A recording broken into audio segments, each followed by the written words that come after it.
Well, welcome back to Sports Zone. Joining me right now, Kevin Ppates of the Duluth News-Tribune. Kevin, things went pretty wrong for the UMD men last night against St. Cloud State. What did you see out there? What did they do wrong? You know, that's quite a change after last weekend playing Minnesota at Amsoil, and that may have been some of UMD's best games of the year, especially last Saturday. Things couldn't have started much better on Friday.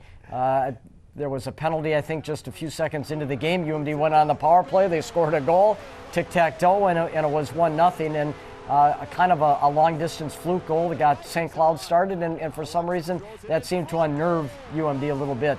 UMD still was ahead 2-1 and then didn't score the rest of the game. And St. Cloud State, which had been picked second by the coaches in the preseason poll, really turned it on after that and scored the game's last 7 goals. So goaltending was not particularly good for UMD, but I think Scott Sandlin said that from goaltenders on out, it was a bad night all the way around. Forget about it. Come back the next day. That's the one good thing about college hockey. There's usually a game the next day. Mm-hmm. And Kenny Ryder, allowed 3 in that first period. Aaron Crandall came in on relief, allowed the next 5 for UMD.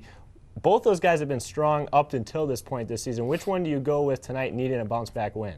Well, I think that Kenny, being a junior, being the older of the 2 goalies, I would guess most certainly that they will start him again tonight and find out exactly how resilient UMD has been. I mean, they've been almost unflappable all season long. So, I think it's just one of those things that happens in sports, that you have a bad day. Hockey more so than others, because there are bounces that come in the sport of hockey that you don't get in other sports. So I would guess that Ryder will be in goal, and UMD will again look for a good start. And that's the surprising thing. That's what they got Friday night, was a good start.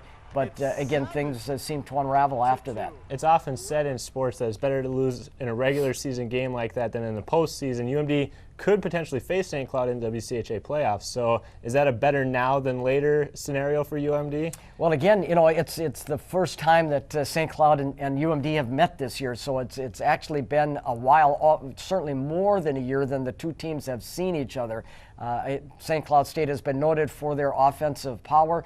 They haven't really shown that a lot this year. They're under 500. They're in 9th place in the league. But again, they found it for a while last night. And what's even more surprising is that their leading scorer, Drew LeBlanc from Hermantown, he didn't even get involved in the scoring until almost at the very end. So they found it from other sources. And again, the matchup, it's really hard to say again because they've only seen each other once this year. You mentioned last weekend one of the best series we've seen at Amsoil Arena against the Gophers. Mike Connolly, obviously, with that 5-goal performance Saturday night. Where does that rank of the all-time great Bulldog moments for you? Well, I think, again, for Minnesota Duluth fans, for the team, any time that you're playing Minnesota, first of all, that's hype number one. The students from UMD were back in full force for the first time. That really helped at Amsoil to really kind of make it feel like UMD's home, and then you get to see somebody score 5 goals in a game. And he had scored, Mike Connolly, left winger from Calgary, had scored the final goal in Friday's game. So here's a guy that scored 6 goals over 2 games. The 5-goal game, it doesn't happen very often.